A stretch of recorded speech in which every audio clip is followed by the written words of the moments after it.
إن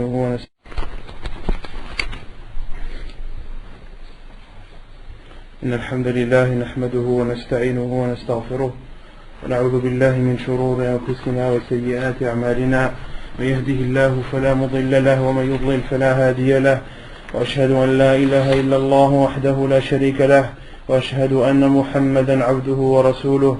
يا أيها الذين آمنوا اتقوا الله حق تقاته ولا تموتن إلا وأنتم مسلمون. يا أيها الناس اتقوا ربكم الذي خلقكم من نفس واحدة وخلق منها زوجها وبث منهما رجالا كثيرا ونساء، واتقوا الله الذي تساءلون به والأرحام إن الله كان عليكم رقيبا. يا أيها الذين آمنوا اتقوا الله وقولوا قولا سديدا يصلح لكم أعمالكم ويغفر لكم ذنوبكم، ومن يطع الله ورسوله فقد فاز فوزا عظيما. أما بعد، فإن أصدق الحديث كتاب الله تعالى، وخير الهدي هدي محمد صلى الله عليه وسلم، وشر الأمور محدثاتها، وكل محدثة بدعة، وكل بدعة ضلالة، وكل ضلالة في النار. أما بعد. Donc toujours dans la lecture ainsi que les commentaires sur le livre intitulé Al-Wajiz fi fiqh sunnati wal kitab al-aziz. La semaine dernière, on avait entamé le chapitre des menstrues et des lochis. On avait parlé des menstrues et des lochis et des jugements y faisant attrait. Quelle est la définition des menstrues que l'on a donné la semaine dernière? Qui peut me donner la définition littéraire et la définition juridique des menstrues? Non. Le sens littéraire, le sens au niveau de la langue arabe et le sens au niveau de la religion. Non. Dans le sens littéral, ça vient du terme harda qui veut dire ruisseler en arabe, et au niveau juridique, dans le sens juridique, la même chose qu'au niveau de...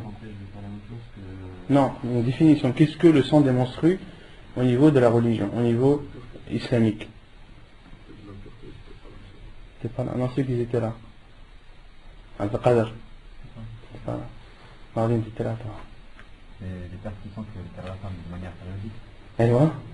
Ça c'est pour les menstrues. Et le temps n'est pas déterminé en fait. On avait donné la définition, c'est le sang qui sort des parties intimes de la femme une fois par mois pendant une période bien déterminée.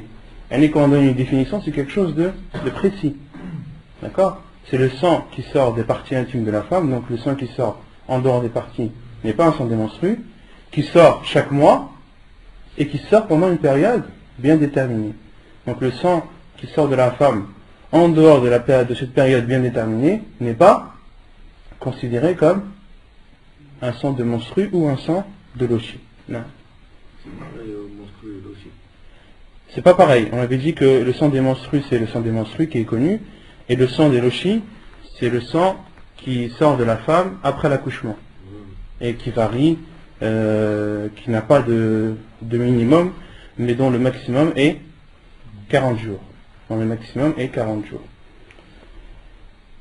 Et quelle est la limite ou le minimum des sangs de menstrues? Il n'y a pas de limite. Non. On avait dit qu'il n'y avait pas de limite. Il n'y a pas de limite que ce soit un minimum ou un maximum. Il n'y a pas de période bien déterminée par la religion concernant le sang des menstrues. Et concernant le sang des lochis, on avait dit qu'il n'y avait pas de minimum, mais qu'il y avait un maximum de 40 jours. On avait cité le hadith relatif à cela. On avait ensuite parlé des choses qui étaient interdites à faire pour la femme qui a ses menstrues ou ses lochis. Quelles sont ces choses qu'elle n'a pas le droit de faire?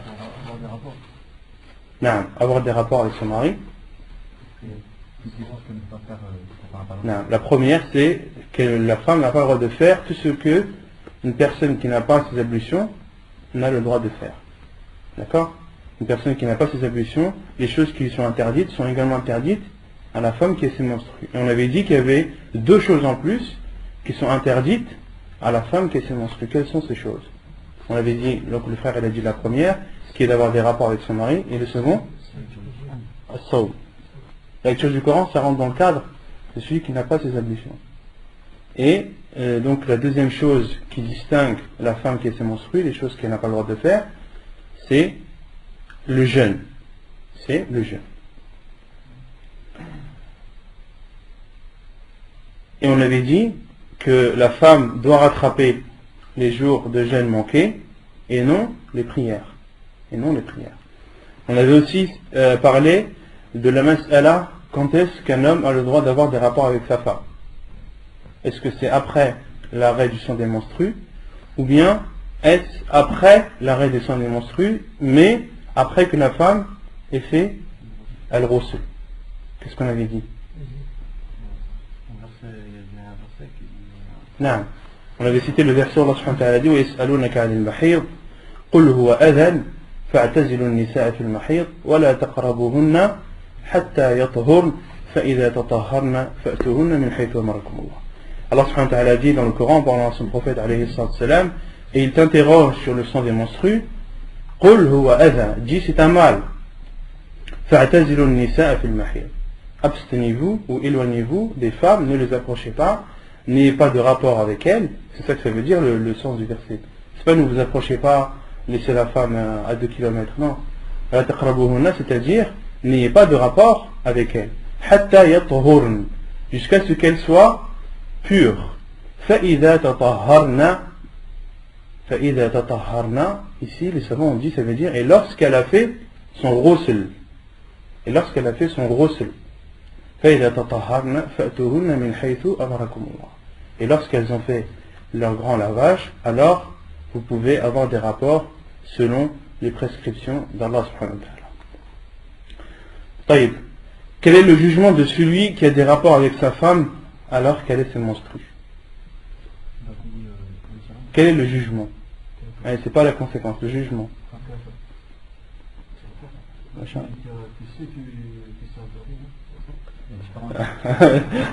Tu me fais pas arracher là. Non, celui qui, on avait dit que celui qui a des rapports avec sa femme alors qu'elle est en tête de menstru, on avait dit que le jugement c'était l'interdiction, que c'était haram, bil ijma', que c'était haram à l'unanimité des savants, c'est-à-dire qu'il n'y a aucun savant qui l'autorise. Et lorsqu'on dit al-ijma', c'est-à-dire qu'avant il y a des preuves dans le Coran, dans la Sunna, et il y a en plus l'ijma', l'unanimité des savants sur le fait qu'il est interdit à un homme d'avoir des rapports avec sa femme alors qu'elle a ses menstrues. Et on avait cité la parole de l'imam al-Nawawi rahimahullah qui dit que un musulman qui croit qu'il est autorisé d'avoir des rapports avec sa femme en état de menstru, celui-ci est mécréant. Pourquoi? Car il a autorisé une chose qu'Allah subhanahu wa ta'ala a interdite dans le Coran. Non. On s'est compris. Il faut être clair, il faut être précis. Non. Et quant à celui qui croit et qui a la conviction que d'avoir des rapports avec sa femme en étant de menstru est interdit, mais a quand même fait ce péché. Il a quand même fait ce péché, on avait dit que les savants considéraient cela comme un grand péché. Kabira min kaba'iri dhunub. On avait cité la parole de l'imam Shafi'i rahimahullah qui considère d'avoir des rapports avec sa femme en étant de menstru comme kabira min kaba'iri dhunub, comme un grand péché qui pour être pardonné doit être suivi d'un repentir. On avait parlé de la compensation que doit verser celui qui a eu des rapports avec sa femme en état de menstru. On avait cité le hadith où le prophète alayhi sallam a dit tasaddaqu bi dinar ou bi nisfi dinar. Il doit donner en aumône un dinar ou bien alors la moitié d'un dinar. À combien correspond un dinar? Non? 40 euros? 300 rials, j'avais dit? J'avais dit 300 rials. C'est pas possible, j'ai pas dit 300 rials. Non, j'ai pas dit un tiers non plus. On n'est pas aux enchères, les frères, là. 150, 300, non. Et c'est un dinar, et ça va, ils ont bien défini la chose. C'est pas, on n'est pas aux enchères, là. Non, on avait parlé, là, on avait cité la parole de l'imam de Cheikh Al-Fawzan, rahimahullah, qui dit que c'est les 4/7 d'un Junayd saoudi. On avait dit qu'un Junayd saoudi, c'est aux alentours de 300 rials. D'accord? Donc il faut prendre les 4/7 des 300 rials. Et on avait dit que Cheikh Ibn al-Taymi rahimahullah avait défini le dinar aux alentours de 150 rials. D'accord? Et on avait dit que ça oscillait entre 150 et 170 rials. Donc aux alentours de combien? Aux alentours de 40 euros. Aux alentours de 40 euros. Mais 40 euros sont justifiés. C'est 4/7 d'un Junayd saoudi. Et on avait expliqué la différence, pourquoi est-ce que le prophète dans ce hadith a donné le choix entre un dinar et la moitié d'un dinar. Quelle explication on avait donnée? On avait donné deux explications. La première, c'était l'explication de la plupart des savants, c'est le prophète Ibn Abbas, rahimahullah, radiyallahu anhu, qui dit que la différence entre un dinar et la moitié d'un dinar, celui qui a eu des rapports avec sa femme pendant le début de la période, il doit donner un dinar. Car c'était le début de la période et le sang était en grande quantité. Et celui qui a eu des rapports avec sa femme vers la fin de sa période, donc une période où il y a moins de sang, il doit donner en aumône la moitié d'un dinar. Et on avait aussi cité l'explication que Cheikh Al-Albani avait donnée. Il a dit que le prophète dans ce hadith a donné le choix en fonction des personnes et de leur richesse. Celui qui est riche, qu'il donne un dinar. Celui par contre qui a des problèmes financiers ou qui n'a pas la possibilité, qui n'a pas beaucoup d'argent, lui, il lui est autorisé de donner la moitié d'un dinar. طيب. Donc on continue Inch'Allah tabaraka wa ta'ala. يقول المؤلف الاستحاضة هي دم يخرج في غير أوقات الحيض والنفاس أو متصلا بهما فإن كان الأول فواضح. Donc al-istihada, le sang que je traduis moi par le sang de l'hémorragie, c'est un sang qui sort en dehors de la période des menstrues et des lochis, ou bien qui est collé à cette période. أو متصلا بهما. فإن كان الأول فواضح. Donc le sang, lorsqu'il sort, ce sang de l'hémorragie, lorsqu'il sort en dehors des périodes des menstrues et des lochis, il est facilement détectable. La femme peut facilement le reconnaître. Pourquoi? Pourquoi la femme peut facilement le reconnaître? Non. Parce qu'il est en dehors des périodes. Pendant la période, la femme qui connaît ces périodes, elle sait que pendant cette période, c'est la période de ses menstrues ou bien la période de ses lochis. Et si elle voit un sang qui sort en dehors de ces périodes, automatiquement, c'est un sang de istihada, un sang d'hémorragie. Ou bien qui suit ou qui colle ces périodes. Le sang de l'hémorragie peut sortir de la femme juste après. D'accord? Il n'y a pas de séparation. La femme peut avoir le sang de l'hémorragie qui sort sans séparation en temps. Elle a du sang perpétuel qui sort d'elle. D'accord? Il y a toujours du sang qui sort de la femme. Dans ce cas, donc dans ce deuxième cas, il y a trois situations. Lorsque la femme a une perpétuelle perte de sang, il y a trois situations. فإن كانت المرأة معتادة فما زاد على عادتها فهو استحاضة لقوله صلى الله عليه وسلم لأم حبيبة امكثي قدر ما كانت تحبسك حيضتك ثم اغتسلي وصلي حديث صحيح رواه مسلم. Donc la première situation, c'est lorsque la femme est réglée, c'est-à-dire qu'elle connaît ses périodes. Elle connaît ses périodes de menstrues et de lochi. La femme qui connaît sa période de menstrues, le sang qui sort de la femme en dehors de cette période, elle sait que c'est un sang d'hémorragie.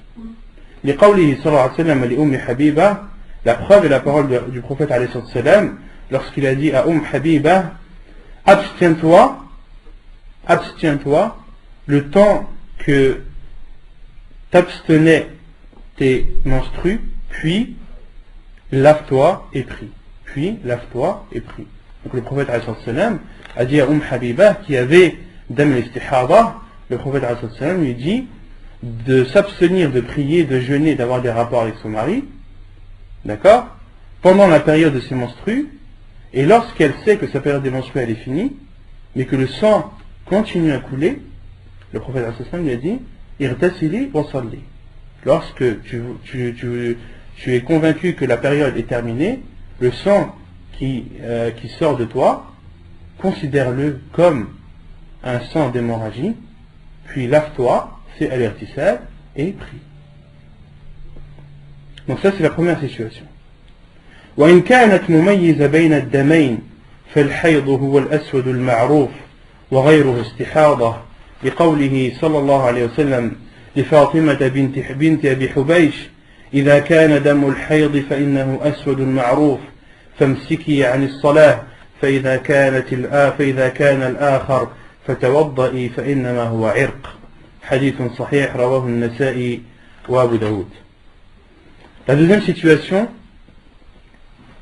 lorsque la femme ne connaît pas sa période, la période de ses menstrues, lorsqu'elle ne connaît pas la période de ses menstrues, comment est-ce qu'elle peut différencier entre le sang des menstrues et le sang de l'hémorragie? Le cheikh dit, la deuxième situation, c'est la femme a la possibilité de pouvoir différencier les deux sangs. Le sang des menstrues est noir et connu. Le sang des menstrues est noir et connu. Connu, c'est-à-dire, dans le hadith, ya'rif ou yu'raf. Ya'rif, c'est-à-dire qui dégage une odeur nauséabonde, qui dégage une mauvaise odeur. Wa ghayruhu istihada.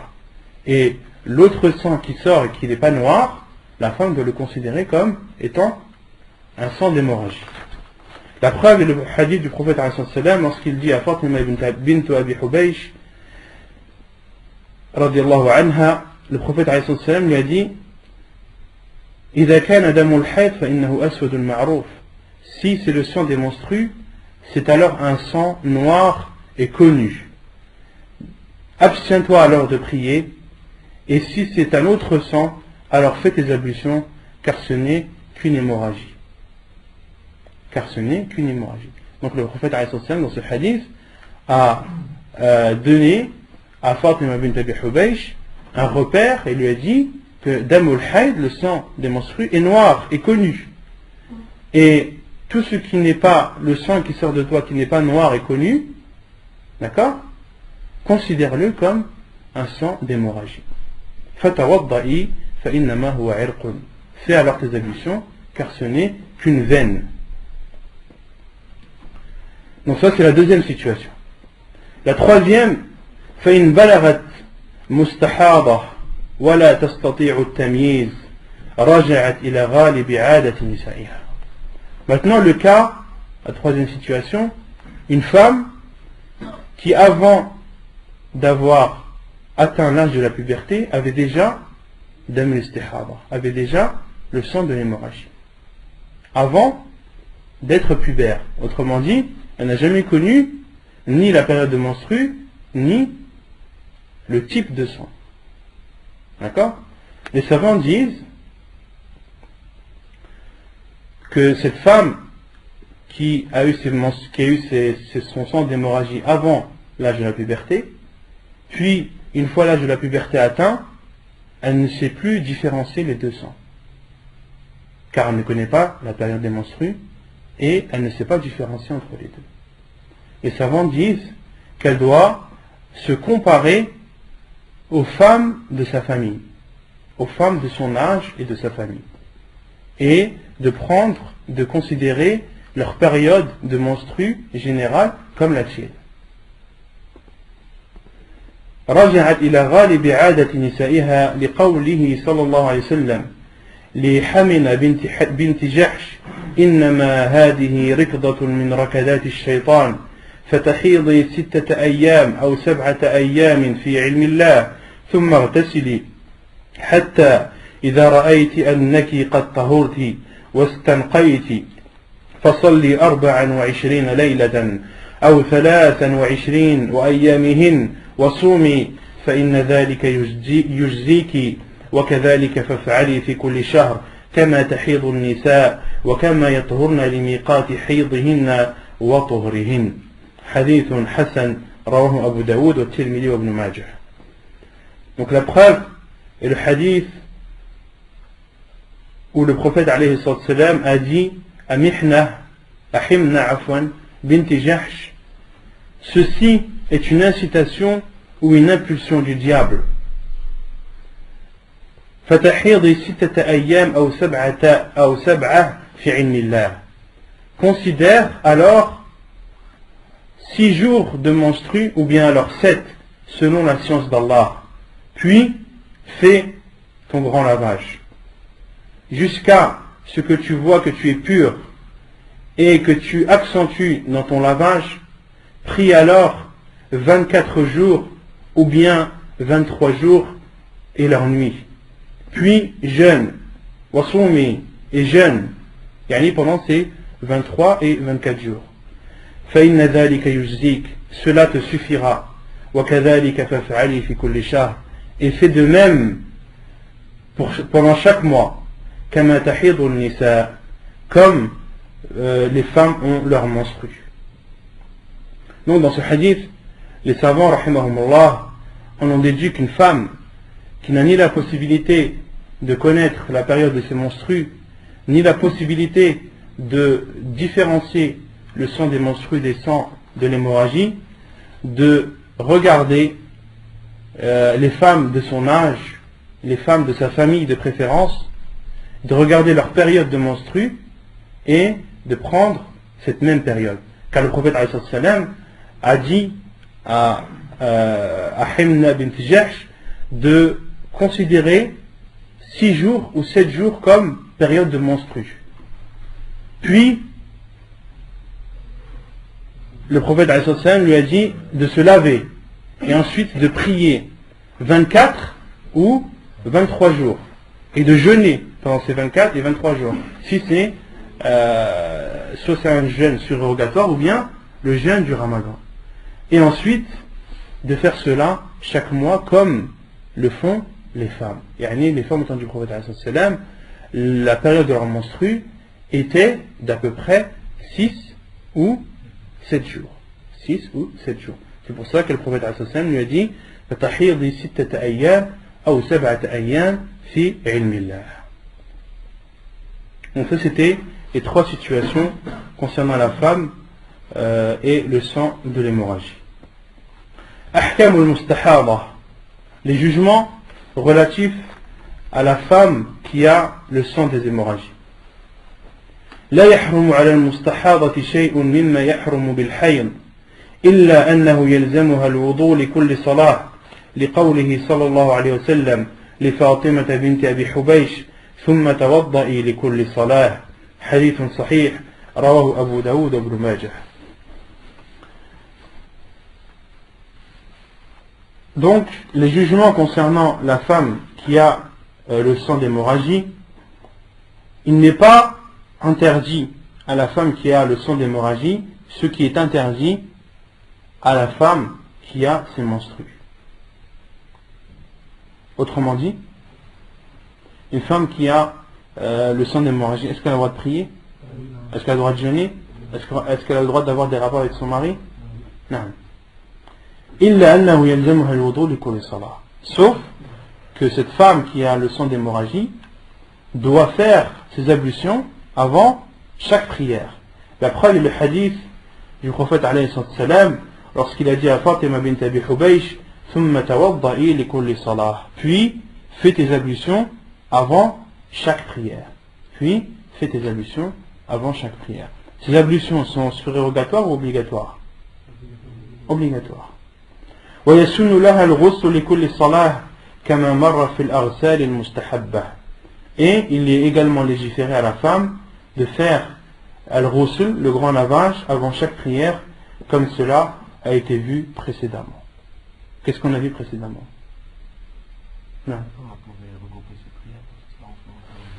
Non, on avait dit que l'avis du cheikh était que la femme, qu'il était préférable à la femme de faire al-ghusl avant chaque prière. On avait cité la parole d'autres savants qui, comme Cheikh Ibn Uthaymin, Cheikh Al-Fawzan, qui disent que la femme, il lui est préférable de faire al-ghusl avant chaque prière à condition de les regrouper. Car on avait dit que la femme qui a le sang de l'hémorragie a le droit de regrouper ses prières, a le droit de faire al-jam' bayna al-dhuhr wal-'asr bayna al-maghrib wal-'isha. On avait cité le hadith. On avait cité le hadith. Non, on avait cité le hadith du prophète sallam où il était légiféré à une femme qui s'est menstruée de faire al-jam', de rassembler les prières de Dhuhr et de l'Asr, de l'Maghrib et de l'Isha, et de prier le Fajr. Et Cheikh Ibn Uthaymin rahimahullah dit que de dire à une femme de faire al-ghusl avant chaque prière, autrement dit de faire 5 ghusl, cela est une contrainte. C'est une contrainte pour la femme. Le hadith, lorsqu'il parle de al-ghusl, il parle de l'jam' en même temps. C'est-à-dire la femme qui veut faire al-ghusl, le grand lavage, elle doit également faire al-jam', rassembler les prières. Et en rassemblant les prières, la femme ne fera que 3 lavages au lieu de 5. Non, non, c'est préférable. Al-ghusl, dans tous les cas, il est préférable et non obligatoire. Non. Si elle fait le dos, elle peut jma'. Elle n'est pas obligée de jma' pour faire le ghusl. Non, ce sont deux choses différentes. Pas de questions? Donc là on a fini le livre de la purification, Kitab al-Tahara, et on va entrer, Inch'Allah, maintenant on va entamer le livre de la prière, Kitab al-Salah. Al-Salah, donc la prière, comme on avait dit la semaine dernière et dans les cours précédents, lorsqu'on entame un nouveau chapitre, il est préférable de donner la définition des termes qu'on utilise. Quand là on rentre dans le livre de la prière, il est bien de savoir qu'est-ce que le mot prière signifie, tant au niveau de la langue arabe qu'au niveau juridique. D'accord? As-salat lughatan huwa ad-du'a. La prière, son sens littéraire, son sens au niveau de la langue arabe, ça signifie l'invocation. Qui connaît la preuve? Qui peut m'apporter une preuve dans le Coran que as-salah, ça veut dire ad-du'a?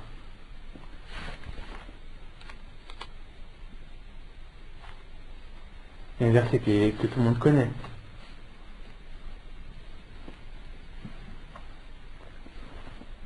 Personne? Inna Allaha wa malaikatahu salluna ala an-nabi ya ayyuha alladhina amanu sallu alayhi wa sallimu taslima.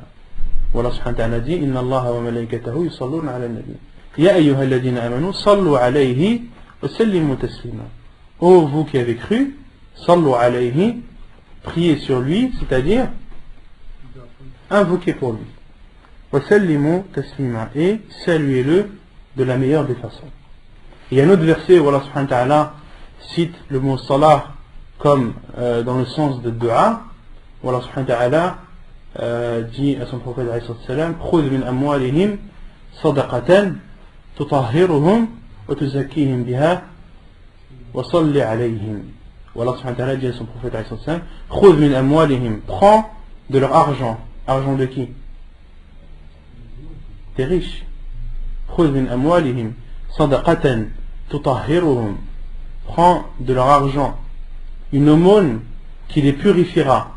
وتزكيهم بها, et qui les purifiera. وصل عليهم, et fais des invocations pour eux. Et fais des invocations pour eux. Donc la preuve que as-salah, au niveau de la langue arabe, ça signifie l'invocation. واصطلاحا, et au niveau religieux, le sens religieux, qui connaît la définition de la prière.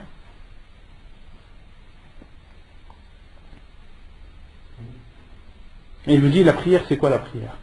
La définition de la prière. Non, 5 prières, c'est 5 prières. Là tu m'as dit le nombre, le chiffre. Mais la prière, c'est quoi la définition? Non? Une adoration, la zakat, c'est une adoration aussi. Non, il y a une définition, je veux une définition. La prière, qu'est-ce que c'est? Non. Des gestes, des paroles et dans un ordre, une classification. T'as bien commencé, t'as mal fini. C'est des gestes, sahih. La prière, c'est des gestes, des paroles qui commencent par le takbir et qui finissent par le tasbih. Non, c'est ça la prière. C'est simple que ça. هي الأفعال والأقوال التي تبدأ بالتكبير وتختتم بالتسليم. La définition de la prière. نعم. يقول المؤلف الصلوات المفروضات 5 الظهر والعصر والمغرب والعشاء والفجر. Donc les prières obligatoires sont au nombre de 5. الظهر, العصر, المغرب, العشاء et الفجر. Et Al-Fajr, il y a des hadiths qui nomment Al-Fajr As-Subh. Et ça c'est aussi au niveau des écoles juridiques. Vous allez voir certaines écoles qui vont appeler Al-Fajr As-Subh et As-Subh Al-Fajr. Ce sont deux termes qui veulent dire la même chose. D'accord? Et certains disent que As-Subh c'est la prière obligatoire et Al-Fajr ce sont les deux prières, les deux rak'at qui sont surérogatoires que l'on fait avant la prière obligatoire. D'accord? Donc tout ça ce sont des termes. Après il faut seulement être sûr du terme qui est employé et de son sens. Et certains peuvent employer al-fajr en voulant dire la prière obligatoire, d'autres peuvent employer al-fajr en voulant dire la prière surrogatoire. Il faut demander explication et éclaircissement. D'accord? Mais les hadiths du prophète sallam, comme on verra plus tard, certains hadiths la nomment as-subh, donc la prière obligatoire, et d'autres hadiths nomment la même prière obligatoire al-fajr. Donc les prières obligatoires sont au nombre de 5. عن أنس بن مالك رضي الله عنه قال فرضت على النبي صلى الله عليه وسلم الصلوات ليلة أسري به 50 ثم نقصت حتى جعلت 5 ثم نودي يا محمد إنه لا يبدل القول لدي وإن لك بهذه 50 حديث متفق عليه رواه البخاري ومسلم. Selon Anas ibn Malik radiyallahu anhu, il dit les prières ont été rendues obligatoires sur le prophète alayhi salam la nuit où il a fait l'ascension. Leur nombre était de 50. Thumma nuqisat, puis elles ont été diminuées jusqu'à atteindre le nombre de 5. Puis le prophète alayhi salam a été appelé. Il a été dit: ô Muhammad, ma parole ne change plus. Tu as maintenant 5 prières pour 50. Tu as 5 prières pour 50. C'est-à-dire 5 prières que tu accompliras et dont tu auras la récompense de 50. Donc là, dans ce hadith, le cheikh l'a cité. Pourquoi est-ce qu'il a cité ce hadith? Pour prouver que les prières qui sont obligatoires sont au nombre de 5. وعن طلحة ابن عبيد الله رضي الله عنه أن أعرابيا جاء إلى رسول الله صلى الله عليه وسلم ثائر الرأس فقال يا رسول الله أخبرني ما فرض الله علي من الصلاة قال الصلوات الخمس إلا أن تطوع شيئا حديث متفق عليه رواه البخاري ومسلم. Et selon Talha ibn Ubaydillah, qu'Allah l'agréé, il dit qu'un bédouin est venu vers le prophète alayhi salam. Ce bédouin avait les cheveux décoiffés. Sa'ir al-ra's. Faqala ya Rasulallah, il a dit, ô envoyé d'Allah, informe-moi de ce que Allah a ordonné comme prière. Le prophète alayhi salam lui a répondu, as-salawatul khams, les 5 prières, sauf si tu veux faire un plus. Illa an tatawwa'a shay'a, sauf si tu veux en faire plus. Et le plus, il sera considéré comme surrogatoire. Donc là, dans ces 2 hadiths, on voit bien que le nombre de prières qui est obligatoire est de 5. Pourquoi est-ce que le cheikh dit insiste sur le fait que le nombre de prières qui est obligatoire est de 5? Pourquoi? Parce que d'autres savants disent qu'il y a plus que 5 prières. Certains considèrent al-witr comme obligatoire. Le Hanafiya considère al-witr comme obligatoire. Et l'avis le plus sûr, l'avis de la plupart des savants, est que al-witr est très recommandé, que le prophète alayhi salam ne l'a jamais délaissé, qu'il soit résident ou voyageur, mais en aucun cas al-witr est obligatoire. Il n'est pas obligatoire, mais il est très recommandé. Manzilatuha fi ad-din, la place de la prière dans la religion. عن عبد الله بن عمر رضي الله عنهما قال رسول الله صلى الله عليه وسلم بني الإسلام على 5 شهادة أن لا إله إلا الله وأن محمد رسول الله وإقام الصلاة وإيتاء الزكاة وحج البيت وصوم رمضان حديث متفق عليه. Selon Abdullah ibn Umar, qu'Allah les agrée, a dit, le prophète sallallahu alayhi wa sallam a dit, l'islam repose sur 5. L'islam est bâti sur 5. L'attestation qu'il n'est de vraie divinité qui mérite d'être adoré qu'Allah, et que Muhammad est l'envoyé d'Allah, d'accomplir la prière, de s'acquitter de la zakat, de faire le pèlerinage et de jeûner le ramadan. Donc on en déduit, qu'est-ce qu'on en déduit comme place de la prière dans la religion? Hein? C'est un pilier. La prière est un pilier de l'islam. C'est un pilier de l'islam. Il y a ruknun min arkan l'islam. Hukmu tarikiha, le jugement quant à celui qui la délaisse. Ajma' al-muslimun على أن من جحد فريضة الصلاة فقد كفر وخرج عن الإسلام.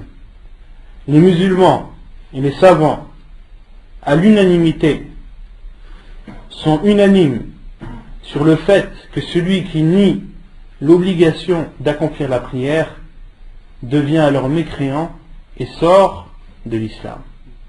Celui qui considère la prière comme n'étant pas obligatoire, il est considéré à l'unanimité des savants comme étant sorti de l'islam. Comme étant sorti de l'islam. Et malheureusement à notre époque, certaines personnes en sont arrivées à ce point-là. Au point de dire, réveillez-vous là, on est au XXIe siècle. C'est fini l'époque où on pousse son front par terre. Les gens, ils montent sur la lune maintenant, c'est fini. C'est cette époque archaïque. Voilà, yadoubillah. Des personnes qui en sont arrivées à dénigrer et à rabaisser la prière à ce point. Celui qui sort une parole comme celle-ci, il n'y a aucun doute sur sa mécréance.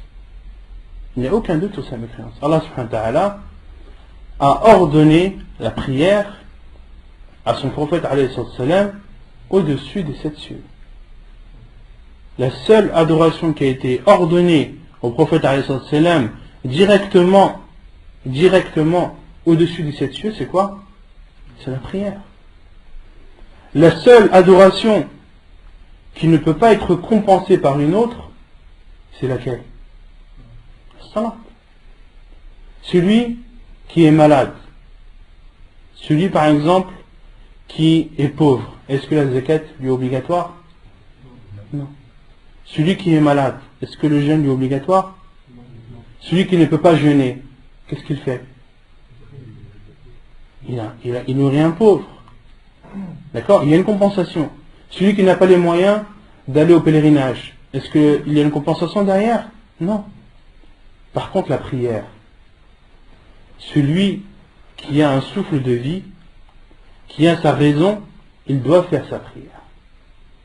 Celui qui ne peut pas faire les ablutions avec de l'eau, qu'il fasse at-tayammum.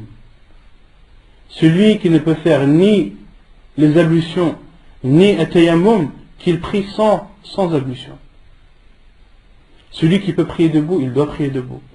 Celui qui ne peut pas prier debout, qu'il prie assis. S'il ne peut pas prier assis, qu'il prie allongé. S'il ne peut pas prier, il ne peut pas bouger sa tête, il bouge ses yeux. S'il ne peut pas bouger ses yeux, il prie comme dans l'état où il est. À partir du moment où il a encore un souffle de vie et qu'il a sa raison, la prière lui est obligatoire. Dans tous les cas. Il n'y a rien qui la remplace. La prière, rien ne la remplace. Pour montrer l'importance qu'a cette prière dans notre religion. طيب لكنهم اختلفوا في من ترك الصلاة مع اعتقاده وجوبها. Et là où il y a la divergence entre les savants, c'est quant à celui qui délaisse la prière tout en étant convaincu et en ayant la conviction et la foi que cette prière est obligatoire. Mais malgré le fait qu'il sache que cette prière est obligatoire et la délaisser, c'est là où il y a une divergence des savants. وسبب الخلاف أحاديث جاءت عن رسول الله صلى الله عليه وسلم تسمي تارك الصلاة كافرا من غير تفريق بين الجاحد والمتهاون. عن جابر رضي الله عنه قال قال رسول الله صلى الله عليه وسلم إن بين الرجل وبين الشرك والكفر ترك الصلاة. وعن بريدة قال سمعت رسول الله صلى الله عليه وسلم يقول العهد الذي بيننا وبينهم الصلاة فمن تركها فقد كفر. حديث صحيح رواه ابن ماجه. Et la cause de la divergence sont des hadiths du prophète alayhi salatu wassalam qui nomment le fait de délaisser la prière comme étant de la mécréance, sans différencier le pourquoi du délaissement. Dans les hadiths, il n'est pas stipulé pourquoi la personne a délaissé. Est-ce qu'elle a délaissé par fainéantise ou est-ce qu'elle l'a délaissé en reniant son obligation? Les hadiths du prophète sont généraux, sont globaux. Parmi ces hadiths, le hadith de Jabir radiallahu anhu qui dit que le prophète sallallahu alayhi wa sallam a dit il y a entre l'homme et la mécréance le délaissement de la prière. Il y a entre l'homme et la mécréance le délaissement de la prière. Donc la limite, la chose qui sépare l'homme et la mécréance, c'est le délaissement de la prière. Hadith rapporté par Muslim et Abu Daoud.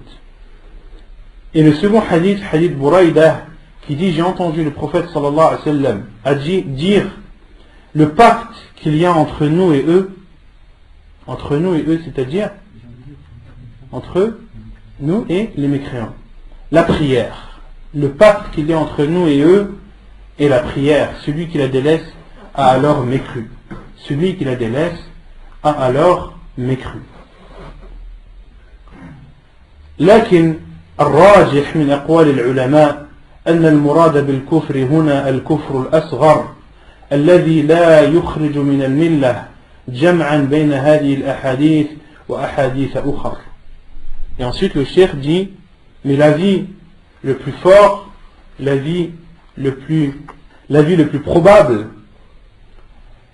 parmi les avis des savants, c'est que le kufr, la mécréance qui a été citée dans les hadiths, dans les hadiths précédemment cités, signifie la petite mécréance. La petite mécréance qui ne sort pas la personne de l'islam.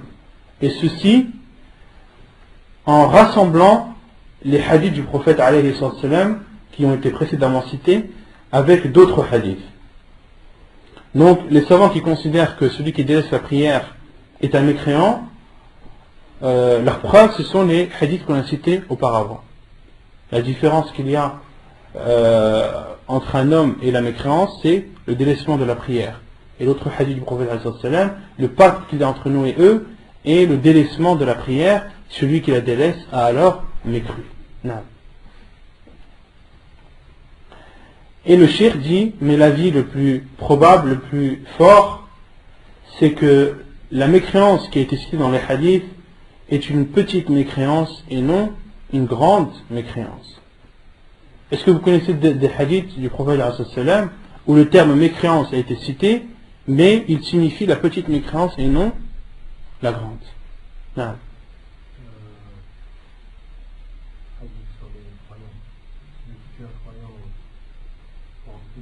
Sibabul muslim fusuq wa qitaluhu kufrun. Insulter un croyant est de la perversité, et le tuer est une mécréance. Mais tuer quelqu'un, est-ce que ça rend la personne mécréante? Non. Donc, non, là c'est un autre hadith. Il dit ne vole pas celui qui vole en état de vol, en étant croyant. C'est un autre hadith. Et dans ce hadith, les savants sont unanimes que la mécréance dans ce hadith-là, le hadith où le prophète sallam dit d'insulter un croyant est une perversité et de le tuer est une mécréance, les savants sont unanimes sur le fait que la mécréance dans ce hadith signifie la petite mécréance et non la grande. D'accord? Donc il y a des hadiths du prophète sallam, la mécréance se divise en deux. Ça c'est la croyance des gens de la sunna. Le sunna, ils divisent la croyance en deux. Al-kufr al-akbar ou al-kufr al-asghar. Non. Et donc le cheikh dit que l'avis le plus juste est que la mécréance qui est citée dans le hadith, d'accord, signifie la petite mécréance. Et les savants disent que la preuve, c'est que le prophète alayhi salam a dit faqad kafar. Il a alors mécru. Il n'a pas dit fahuwa kafir. Et il y a une différence entre dire kafar et dire kafir. Il y a une différence entre dire kafar, mécru, et kafir, mécréant. Ce sont deux termes qui ne veulent pas forcément dire la même chose. Et donc le cheikh dit, et ceci en rassemblant les hadiths du prophète sallam avec d'autres hadiths. Parmi ces hadiths, عن عبادة بن الصامت رضي الله عنه قال سمعت رسول الله صلى الله عليه وسلم يقول 5 صلوات كتبهن الله على العباد من أتى بهن لم يضيع منهن شيئا استخفافا بحقهن كان له عند الله عهد أن يدخله الجنة ومن لم يأت بهن فليس له عند الله عهد إن شاء عذبه وإن شاء غفر له. حديث صحيح رواه الإمام مالك في موطئه وأحمد وأبو داود وابن ماجه. Premier hadith est le hadith de Ubada ibn Samit, qu'Allah l'agrée, qui dit: j'ai entendu le prophète alayhi salatu wassalam dire 5 prières qu'Allah a ordonnées et a rendues obligatoires envers ses serviteurs. Celui qui les accomplit sans les délaisser et sans manquer à leur égard, Allah subhanahu wa ta'ala prend alors l'engagement de rentrer cette personne au paradis. كان له عند الله عهد أن يدخله الجنة. Allah prend alors l'engagement d'entrer cette personne au paradis. Et celui qui ne les accomplit pas, فليس له عند الله عهد. Allah subhanahu wa ta'ala n'a aucun engagement envers lui. إن شاء عذبه وإن شاء غفر له. Si Allah veut lui pardonner, il lui pardonnera. S'il veut le châtier, il le châtiera. Hadith authentique rapporté par Ibn Majah, Abu Daoud et Malik, l'imam Malik dans son Muwatta. Quelle est la preuve dans ce hadith que celui qui délaisse la prière par fainéantise ou en ayant conviction de son obligation, quelle est la preuve dans ce hadith qu'il n'est pas mécréant? Non. La preuve, c'est que dans ce hadith, le prophète a dit celui qui délaisse les prières, Allah n'a aucun engagement envers lui. S'il veut, il lui pardonne. S'il veut, il le châtie. D'accord? Or, si c'était un mécréant, Allah subhanahu wa ta'ala, comme il dit dans le Coran, Inna Allah la yaghfiru an yushraka bih wa yaghfiru ma duna dhalika liman yasha. Allah ne pardonne pas à celui qui lui a associé quelqu'un ou quelque chose, mais il pardonne à toute autre personne. Qu'il veut.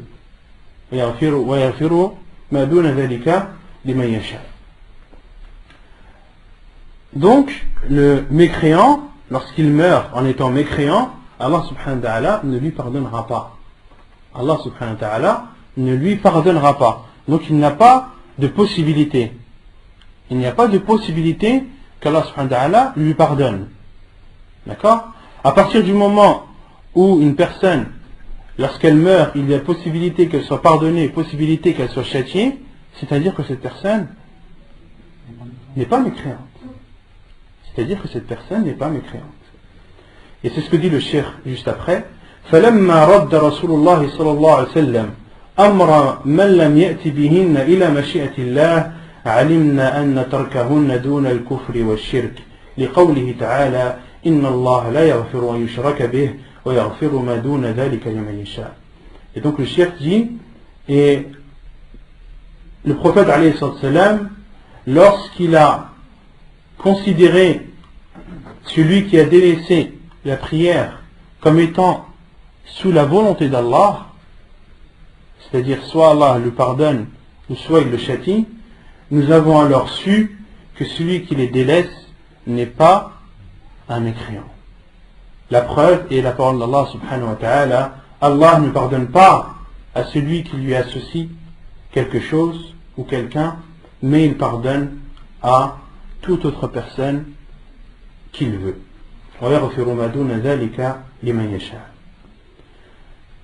Second hadith, عن أبي هريرة رضي الله عنه قال سمعت رسول الله صلى الله عليه وسلم يقول إن أول ما يحاسب به العبد المسلم يوم القيامة الصلاة المكتوبة فإن أتمها وإلا قيل انظروا هل له من تطوع فإن كان له تطوع أكملت الفريضة من تطوعه ثم يفعل بسائر الأعمال المفروضة مثل ذلك.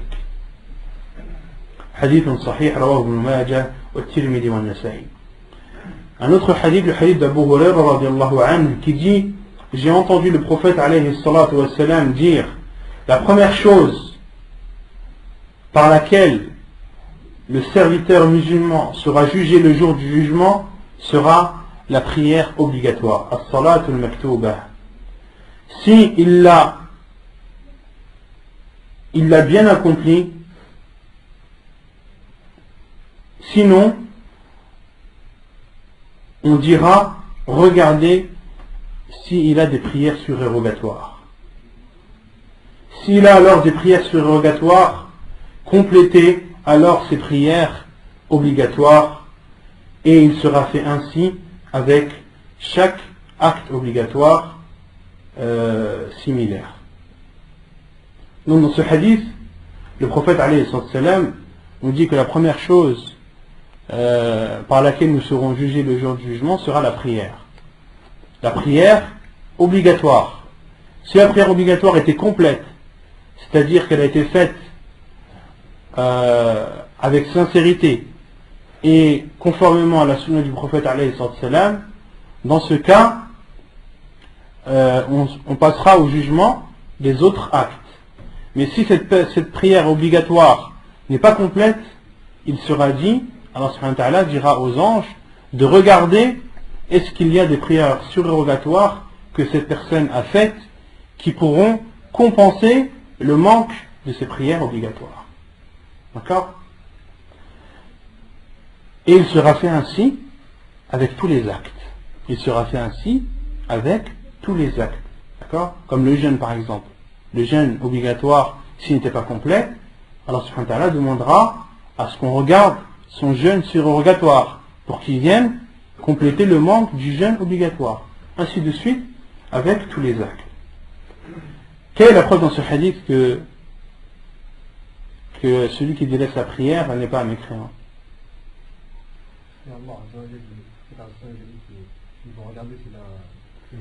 Non, la preuve c'est que le prophète alayhi salam a dit s'il l'a faite, sinon de regarder à tatawwa. D'accord? Mais s'il ne l'avait pas faite, c'était un mécréant, il n'aurait même pas eu besoin de regarder la suite. D'accord? Il n'aurait même pas eu besoin de regarder la suite. À partir du moment où la suite, où on regarde s'il y a éventuellement des prières surrogatoires, c'est-à-dire que cette personne, elle est musulmane. D'accord? Et qu'il y a possibilité qu'elle entre au paradis. Non. Le manque, ça peut être un manque total ou un manque partiel.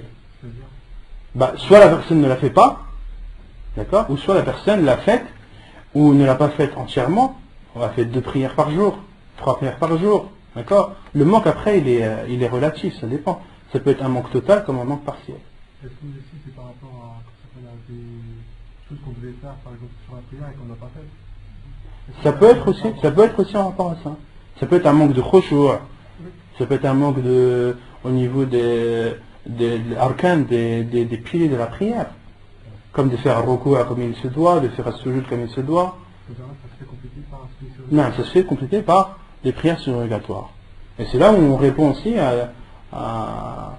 aux adeptes des épluchures, dont on avait parlé la semaine dernière, ceux qui disent que les gens de la sunna perdent leur temps à parler de futilité, de parler de ci, de ça. C'est là où on voit où les choses surrogatoires ont leur importance. D'accord? Les choses surrogatoires ont leur importance sur quoi?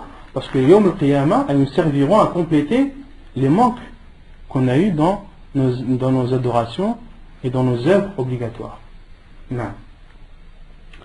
وعن حذيفة بن اليمان قال رسول الله صلى الله عليه وسلم يدرس الإسلام كما يدرس وشي الثوب حتى لا يدرى ما صيام ولا صلاة ولا نسك ولا صدقة ولا يسرى على كتاب الله عز وجل في ليلة فلا يبقى في الأرض منه آية وتبقى طوائف من الناس الشيخ الكبير والعجوز يقولون أدركنا آباءنا على هذه الكلمة لا إله إلا الله فنحن نقولها فقال له صلة ما تغني عنهم لا إله إلا الله وهم لا يدرون ما صلاة ولا صيام ولا نسك ولا صدقة فأعرض عنه حذيفة ثم ردها عليه 3 كل ذلك يعرض عنه حذيفة ثم أقبل عليه في 3 فقال يا صلة تنجيه من النار يا صلة تنجيه من النار يا صلة تنجيه من النار حديث صحيح رواه ابن ماجه. Donc le 3e hadith, c'est le hadith de Hudayfa ibn al-Yaman radiyallahu anhu qui dit, le prophète alayhi salatu wassalam a dit yudrasu l'islam kama yudrasu washu thawb. Yudrasu l'islam, ça signifie que l'islam s'usera. Si on traduit textuellement, l'islam s'usera comme s'use washu thawb, ce sont les broderies qui sont dans les vêtements. Au fur et à mesure du temps, ces broderies s'usent. D'accord? Et le prophète a comparé l'usure de l'islam, entre guillemets, à l'usure des vêtements brodés. Hatta la yudra, jusqu'à ce que les gens ne savent plus ce qu'est jeûne, ce qu'est prière, ce qu'est sacrifice, ce qu'est aumône. Et il va arriver un temps où les gens ne sauront même pas ce que c'est que as-sawm, ne sauront même pas ce que c'est que la prière, ne sauront même pas ce que c'est que de sacrifier une bête, ne sauront pas ce que c'est que l'aumône. Ça c'est vers la fin des temps. Il y a des hadiths du prophète sallam, il dit la taqumu as-sa'a illa ala shirari an-nas. L'heure n'arrivera ou ne surviendra que sur les pires des créatures. Et un autre hadith du prophète sallam, la taqumu as-sa'a wa ala al-ardi man yaqulu Allah Allah. L'heure interviendra alors que sur terre il n'y aura personne qui puisse dire Allah Allah. À ce point. Il n'y aura plus de musulmans. Il y aura la pire des créatures. L'heure interviendra et lorsqu'elle interviendra sur terre il n'y aura que les pires créatures. Voilà, à tel point que jeûne, les gens ne sauront même pas ce que c'est que de jeûner, ne sauront pas ce que c'est que de prier, ne sauront pas ce que c'est que de donner de l'aumône. ولا يسرى على كتاب الله عز وجل في ليلة. ولا يسرى, et le Coran sera ôté. Allah subhanahu wa ta'ala élèvera le Coran. Les gens se lèveront le matin, ouvriront les masahif et verront que les pages blanches. Parmi les signes de la fin des temps, c'est qu'Allah subhanahu wa ta'ala va élever le Coran. Élever le Coran, les savants disent dans tous les sens. Les gens qui l'avaient dans leur poitrine, Allah subhanahu wa ta'ala élèvera. Ceux qui connaissaient le Coran par cœur, ils ne le connaîtront plus. Et tous les masahif, tous les Corans qui seront présents sur terre, Allah subhanahu wa ta'ala élèvera le Coran et les pages seront blanches. وَلَيُسْرَ عَلَى كِتَابِ اللَّهِ عَزَّ وَجَلَّ فِي لَيْلَةٍ فَلَا يَبْقَى فِي الْأَرْضِ مِنْهُ آيَةٌ. Il ne restera sur terre ne serait-ce qu'un verset. Il n'y aura plus aucun verset sur terre. Non. Ça prouve qu'il est préservé. وتبقى طوائف من الناس الشيخ الكبير والعجوز. Et il restera des personnes, des vieilles personnes qui diront أدركنا آباءنا على هذه الكلمة. Nous avons connu nos pères et nos mères nous les avons connus en disant cette parole La ilaha illallah fa nahnu naquluha. Et nous la disons également. Yani, à cette époque, il n'y aura que des personnes âgées qui se rappelleront que leurs parents disaient La ilaha illallah et nous on dit La ilaha illallah. Et autrement dit, il n'y a que les vieilles personnes qui diront La ilaha illallah. Les jeunes, khalas, ils auront tout oublié. فقال له صلة. Et Silah a dit à Hudayfa, car c'est Hudayfa radiallahu anhu qui rapporte le hadith du prophète sallallahu alayhi wa sallam. Et Silah lui a dit, est-ce que la ilaha illallah les sauvera alors qu'ils ne savaient même pas ce que c'est que prière, ce que c'est que jeûne, ce que c'est que sacrifice et ce que c'est qu'aumône. Et Hudayfa radiallahu anhu s'est éloigné de Silah. يعني il l'a esquivé. فأعرض عنه ثم ردها عليه ثلاثا. Et Silah lui a réitéré sa phrase. Est-ce que la ilaha illallah leur servira et les sauvera alors qu'ils ne savaient pas ce que c'est que prière, que jeûne, que sacrifice et qu'aumône? Et Hudayfa radiallahu anhu l'a esquivé 3 fois. كل ذلك يعرض عنه حذيفة. À chaque fois Hudayfa radiallahu anhu esquivait Silah. ثم أقبل عليه في الثالثة. Puis après la 3e fois, Hudayfa radiallahu anhu est parti vers Silah. Il lui a dit Ya Silah, ô Silah, tunjihi min an-nar. Elle les sauvera du feu de l'enfer. Elle les sauvera du feu de l'enfer. Elle les sauvera du feu de l'enfer. C'est-à-dire La ilaha illallah.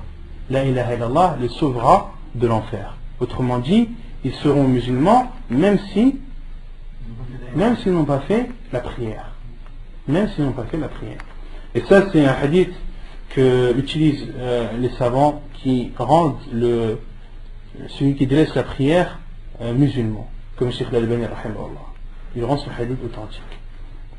Et d'autres savants, comme ceux qui rendent ceux qui délaissent la prière mécréant, rendent ce hadith da'if.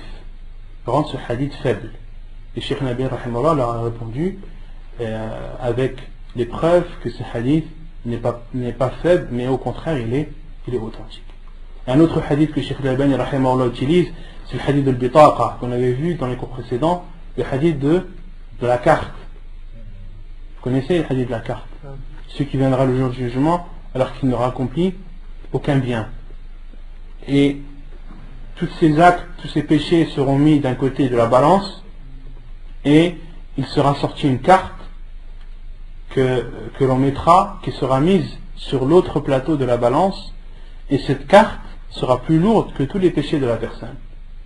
Et Allah subhanahu wa ta'ala lui dira innaka la tuzlamu al-yawm. Aujourd'hui tu ne seras point offensé. Et cette carte, il s'avérait que c'était la ilaha illallah, cette parole que cet homme avait dit et qui l'a sauvé du feu de l'enfer le jour du jugement alors qu'il n'avait accompli aucun bien. À partir du moment où il avait dit la ilaha illallah, il était considéré comme musulman et donc sous la mashi'a, sous la volonté d'Allah, soit de lui pardonner et soit de le châtier. Et Allah subhanahu wa ta'ala, lorsqu'il pardonne à quelqu'un, c'est par son bienfait, par le bienfait d'Allah subhanahu wa ta'ala, et lorsqu'il châtie quelqu'un, c'est par justice. طيب ونكتفي بهذا القدر.